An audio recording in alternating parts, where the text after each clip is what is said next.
Yo, it's the return of the man. I'm still alive, just like How must Skepta feel that he goes and does all of this major worldwide stuff, but he comes back to the core on that stage show, the essence, the foundations, and because a lot of men go there and can't come back and do this. Right. Hey, listen, preach. I think what you just said is the key, and it's vital to so much of the reason why our music is still, no matter how much mainstream money comes along, that pure essence remains. It's because those who are at the top of the genre, you can even put Wiley in there as well, they never take their feet off the ground.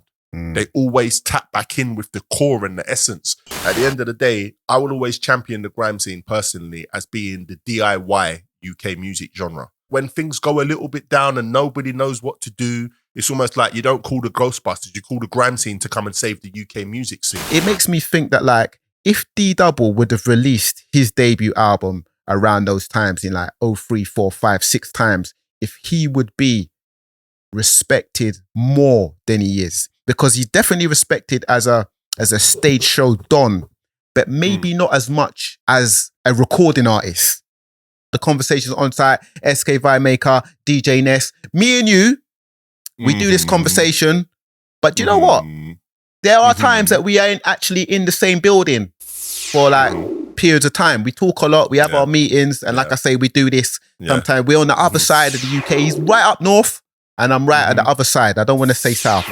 It would definitely be raining up here and sunny down there in a month's time. Possibly, just for your... We were together though, in the week is what I'm saying. I'm trying to make the point that we were together in the week, and we were at an event in central London, the Alternate, Grime Scene Saviours, put on by Chip. What an event, man. I was, I don't need to tell you, Ness, that I was proud of you. No, wait. I want to start from the beginning. I want to start from the beginning because you're trying to sprint. I'm not on this sprinting thing. I want to relive this moment. Can we do that? Is that all right? Yeah. All right, Mr. Sprinter, Mr. Linford. All right, cool. Linford? So, boom. I ain't Linford, bruv. So, boom. I've been talking about grime energy being back. I've been talking about it. We've been talking about it in this podcast. We've been gassing up the thing. I'm saying, yeah, as far as I'm concerned, the music industry is bruck. People are scrapping. People have been scared to put out their albums until Central C says, F you, look, I'm going first, and now everyone wants to run, come follow suit. I've been saying all this stuff. But I also said from last year and from the beginning of this year when the podcast came back, I was looking forward to what just happened on Thursday night at the Alternate. Grime Scene Saviours, bare MCs on the stage. Show, yeah. Headlined or set up by Chip. Do you understand what I'm saying? What were we saying? Shell or be shelled? Shell or be shelled on. And man didn't want to touch the mic, though. I'll get to it. But you know what's the baddest thing, yeah? It's 2025, guys. It's 2025. And still in 2025, you do not want to be holding the mic and turn to your right and see D-double-E is the person that's got the mic next. You don't want that to happen, but we'll talk about that bit. Nah, he needs to get his flowers though, just in case he doesn't get his flowers. 100%. We can't. I feel like he's got a lot of life left in him, like, and it was so brilliant to see him up on the stage looking like he's fresh out of the West Coast with the hair out. I loved it. We say he look like Oat Dog. Bro, he look like Oat Dog. Yeah. He looked. But listen, let me get there. Let me get there. Let me get there, bruv. I need to walk through my emotions and emotions on this thing here. So boom. So we've known that the date. We didn't know who the lineup was, and when I say we didn't know who the lineup was, I got a call. The show was on Thursday.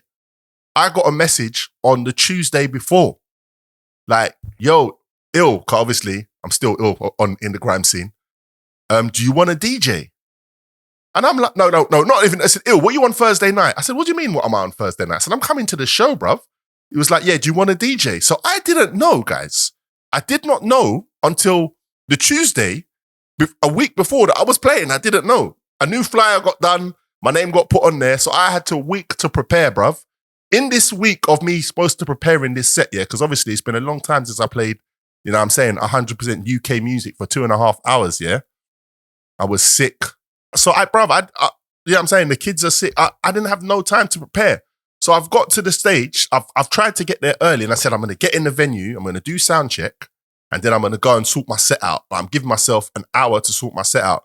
Why did the sound check not complete until 20 minutes before the doors open, bro? Is that the kind of grime energy that you were talking about? Because it seemed like when it comes to grime scene, we accept maybe disorganization. Just chaos, basically. Bruv, we accept chaotic. chaos. So Yeah. I had to DJ for 2.5 hours on muscle memory. And to be fair, I was only supposed to DJ for 2 hours. But I can now confirm why I had to play an extra 30 minutes. Because a certain Mr. Adenuga was running late. How about that? That's the reason why I had to play for an extra 30 minutes. You definitely exemplified sensei up on that stage there, because you see what? There's many things that are underestimated when it comes to DJs. A lot of DJs want to come in and play the biggest tunes and do the slap thing. Like, it's very important, like, not to go off on a tangent, but us as DJs having the gears and being able to control the audience and knowing your role as well. When you're doing the first set, you need to be able to build the energy. You need to be able to go through the gears. You need to be able to take them high, take them low, take them high, go through. You can't just come in and just shoot your shot from the beginning. But I like the way that you also went through the eras as well. You gave people a history lesson, whether they was there for it or not. You played. What did you play? You started with. You played like the UK rap stuff at the beginning, gave them that vibes, and then you went with the I even went funky, into a little bit Afro swing. I went to Afro swing as well. I forgot that bit. You gave them that history lesson. Then you went with the garage. No, you went with the funky house. Then you went with the garage, and then you was like, I'm gonna give you a little bit of grime. You know what I'm saying? And you vibes them, and then you got that message. Oh, you know what? The man is running late, so you have to play longer. Listen. Mr. Ness decided to go into a next gear. It was hype up on that stage, right? Yeah, it was hype on that stage. The way that you hosted and you held it down, it was brilliant. It was brilliant settings. Just you up on that stage as well. No assistants, no mic man, no one. It was brilliant. Look at this guy cusses me. Yeah, this guy cusses me there all the time on this podcast. He's always getting onto me. That's probably the most flowers I've ever had, man. But yeah, man, big up, man. Big up. Yeah, man. and probably the most that you've hosted on stage for a long time as well. Because do you know this guy? Yeah, this guy has the ability. I know when I say this guy, Mr. Ness, has the ability to host. And it's a bit of a gripe of mine that you see DJs, we need to be like able to do the whole thing. There's a lot of things involved that they don't give us credit for, but we need to be able to hold a mic. This guy is so lazy that a lot of the time he does his thing on the decks, but he don't want to host. But he has the ability to host. Anyway, so let's get to the main event. You know what I'm saying? After your exemplary set, you know what I mean, the overtime that you needed to do. You was joined on stage by Spyro, Mac 10, and Maximum. DJ I feel like, you know what I mean? Maximum. But you couldn't see the DJs because there was a bag of MCs on that stage. I'd gone to the bar. Not yet. No, but because what happened? I went to the bar and I was there chatting to Mimi, the blogger, and Deneo, and then we was having some great conversation. I've come back, the show started, you know what I'm saying? And I'm going to give you the responsibility for naming all of the MCs and giving them their credit. There were 27. Were there 27 MCs on the stage? I saw Chip's post. There were 27 MCs. I'm not going to name them all. But Did all 27 touch mic though? Because I don't feel like... Yeah, 27 MCs touch mic. 27 MCs touch mic. So I'm just going to mention the MCs that I can remember, and no shade or disrespect if your name doesn't get mentioned, yeah? So Chip came out first, obviously, set the thing on fire, mad. JME and Chip back to back, mad. P Money. Listen, let's get through the list of MCs before we get into the details. Yeah, because I'm about to start going, man. So P Money, Bruiser. Did I say D double? Chip, Jamie, P Money, D double, Bruiser. Now the order's going mad. But yeah, so we had Gender. I think Desperado was there. Jamaica B, Rico Dan, Ozzy B, Nico, Fudda, MC RB. Yeah. Is it RB? The young. Don't forget the Rough Squad man them as well. Slicks was up there. Yeah. Slicks and Rapid. You see when the man touched down, bro? Like, especially, and they went back to rack as well. Yeah. So I'm out of. I can't remember now. My mind's gone blank. Who have I missed? I've missed Bear because that's not even 20. Duppy was up there as well. Okay, Duppy. Cruz Leon was up there as well. Did I say Fudda? Did I say Fudda guy? Fudda guy was there. Double S. Yeah, I ain't seen Double S in a minute.com. Yeah, Double S was up there. So Large was there. Yes. So there were 27, man. If we missed your name, it's no disrespect. There was just so many of you guys. Yeah, bro. Listen, before we get into the details, because I know you got some things to say, it was very clear to me, a lot of great MCs on the stage. Other MCs I would have liked to have seen on the stage as well. But DEE, listen, if there's he is the epitome of stage show don. You know what I'm saying? Many man could say that they jump on that mic and they tear up things, or they're great MCs, they're great artists. DEE is the epitome of stage show don. All he has to do is step on the stage. His presence is enough. If they can't see him, they will hear, it's me. Ooh, you know what I'm saying? Any them little ad-libs that come in, it's a shutdown. People lose their absolute minds. They lose their absolute minds. I don't want to take credit for anything, but I did capture some moments and put them on TikTok, and people have had a lot of fun with those moments. Definitely Skepta stepping on stage, but in particular, DW stepping on stage.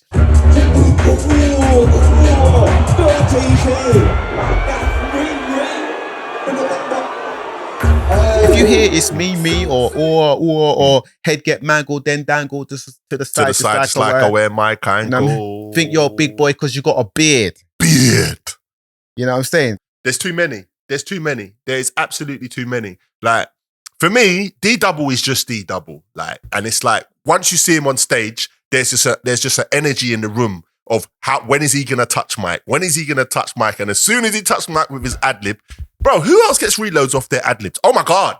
You know who else we missed? Go on. Flirta D. Flirta, madness. Yeah, we got to talk about Flirta. Because you know what, yeah? Historically, for those of you that might not know, Flirta D and Skepta had a clash back in the day. Flirta D and obviously Kano had a clash with Flirta as well. And Flirta D and D-Double had a clash because it was like a thing. Flirta was the guy from West, D-Double was the guy from East. And I think it was an Eskimo dance or a sidewinder or something like that. And it went down. And sorry, Flirts, you didn't win. It wasn't your night. But Thursday night, Flirta D took us somewhere I haven't been in many, many, many moons. And I feel like he's even got new ones as well. I feel like there was a couple new ones that I haven't heard before. See, unlike D-Double, we can't recite Flirta's lyrics like that. No. Forget.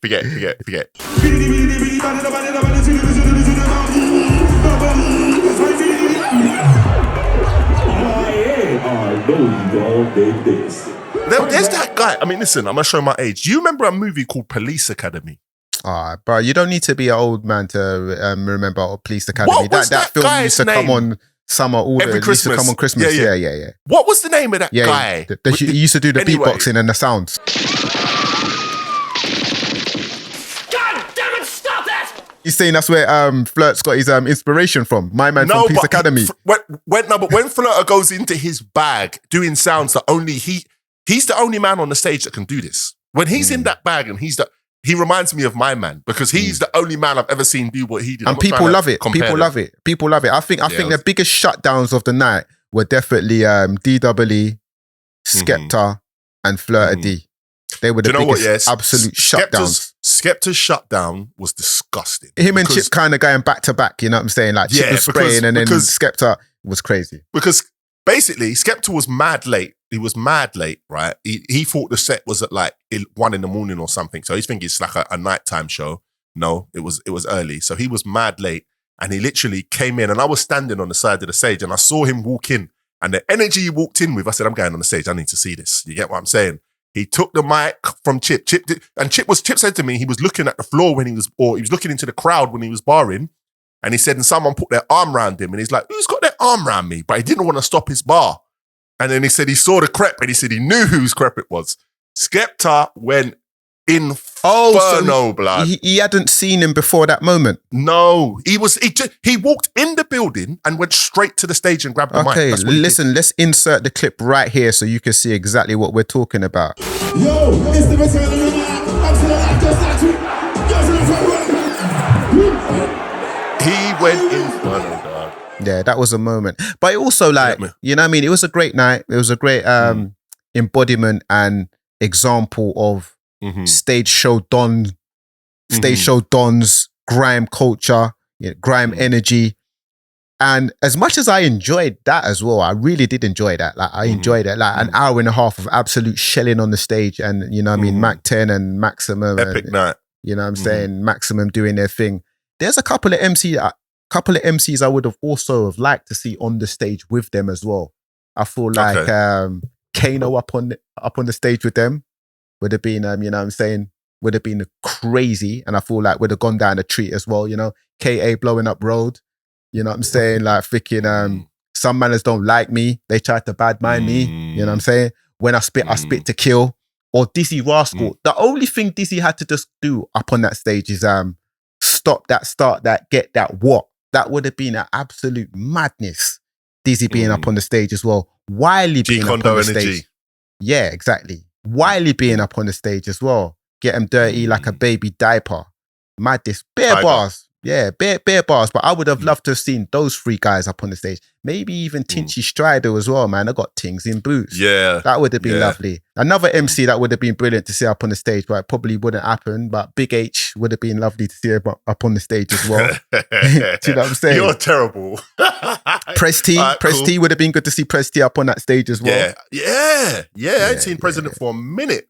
Yeah, I mean, listen, they're unfortunate. I mean, as far as I know, I cannot confirm or deny. It was an open invite to, everybody that came from the grime scene. So I don't know why certain people were or were not there. Do you know what I'm saying? But you can always want more.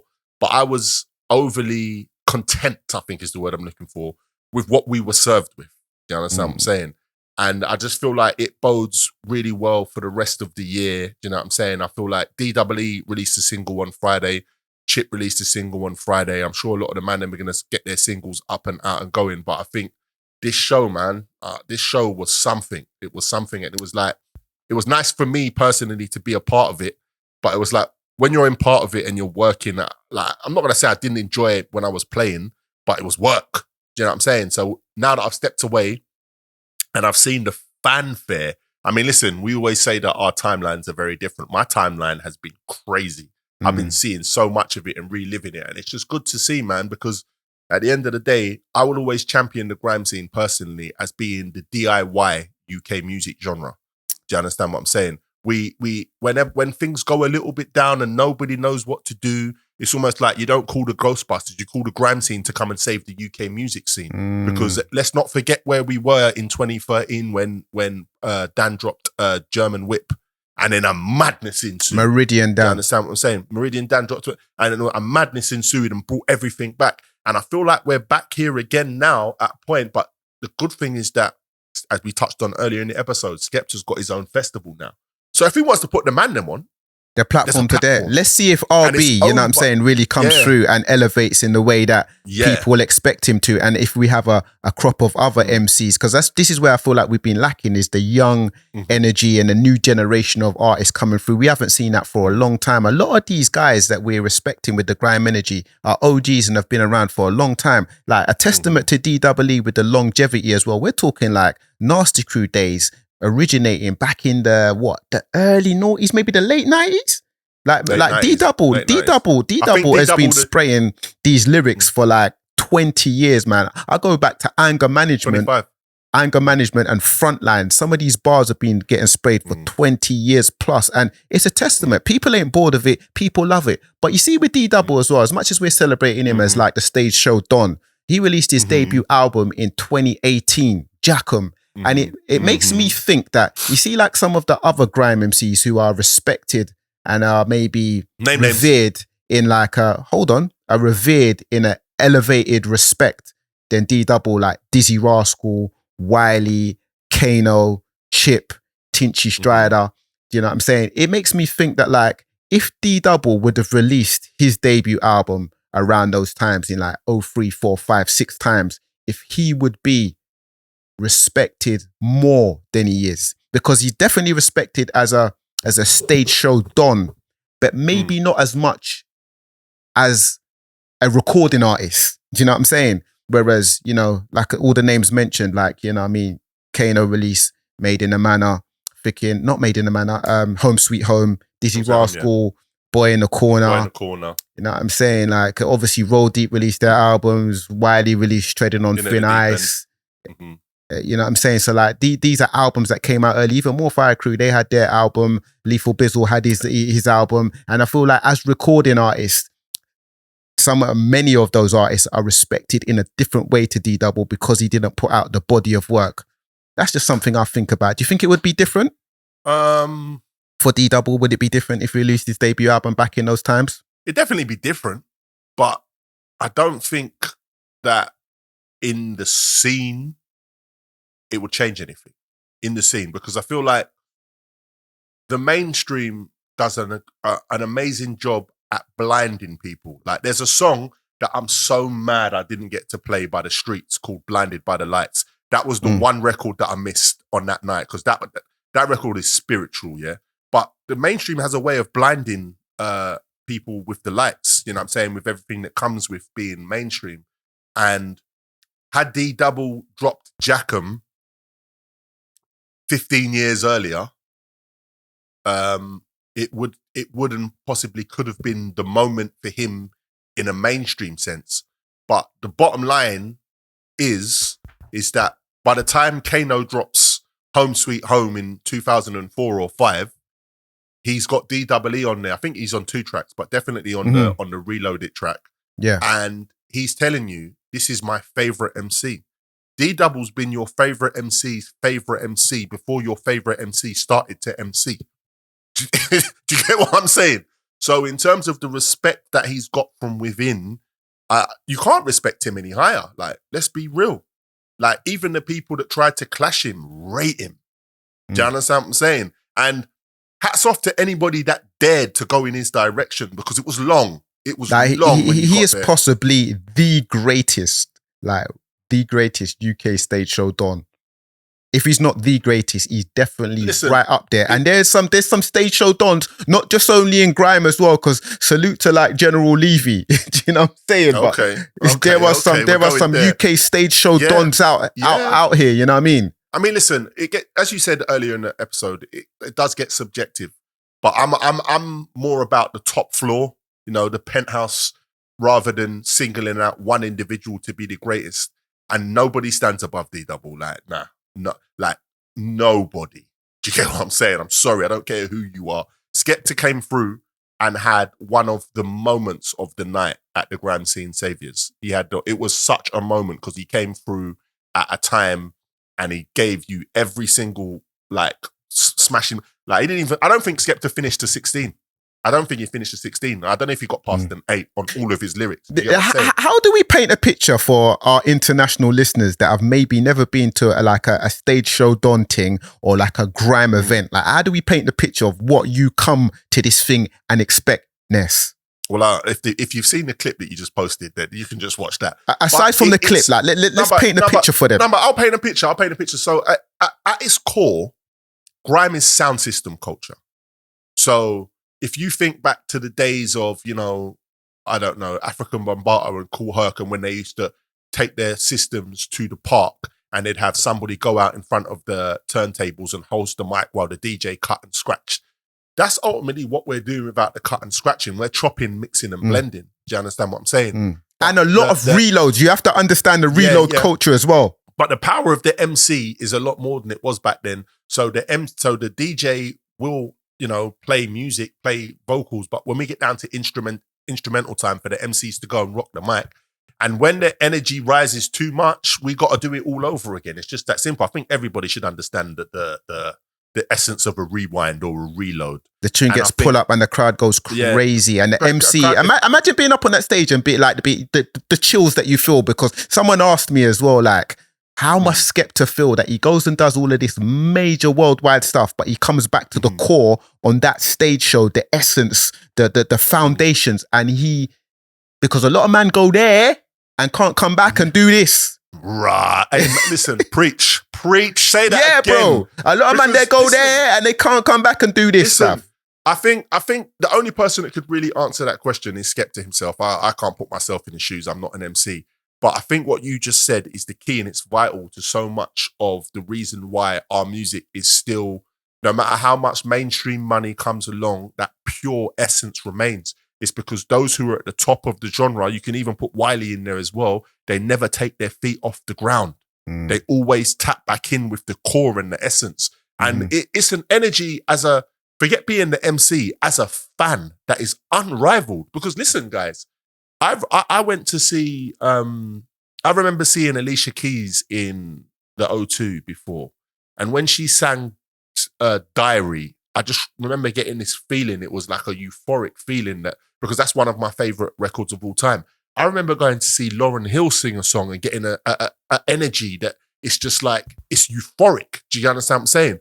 When you go to a grime rave, there is a different energy that you get. And the only place you're ever going to get that energy is there. And it's like, it's why no matter how much people want to say, people want to buy the t-shirt, people want to say grime is dead and all this and that and the other. Dead which part? Do you understand what I'm saying? But yeah, man. I want to say though, Ness, like paint a picture to you. You're from New York, yeah? You're from some parts in America. Okay. The equivalent of what you could kind of have over there is seeing like someone like J. Cole, Kendrick Lamar, Drake, Black Thought, Nicki Minaj, Little Kim, freaking Griselda, freaking who else? Cardi B, like freaking Megan Thee Stallion. They're all on stage and they are going back to back to back to back to back on instrumentals. They're not performing tracks, you know. They're going back to back to back on instrumentals. And when it gets hype, reload, we let up. Tune gets reload, they do it again. And it's just an audience watching that stuff. There's DJs in the background, there's bare MCs on the stage, and that's what the grime scene saviors and this grime energy is at its essence. And that's the equivalent of what you would have, those juggernauts of MCs in the States, all on the stage, spitting over instrumentals. They're not performing tracks, you know. They might perform some of the vocals from their tracks, but they're performing vocals on instrumentals. Crazy. And there's no backing vocals. The crowd are there for all the beats. The crowd do all the backing vocals. You understand what I'm saying? So yeah, mad thing. 10-10 that show.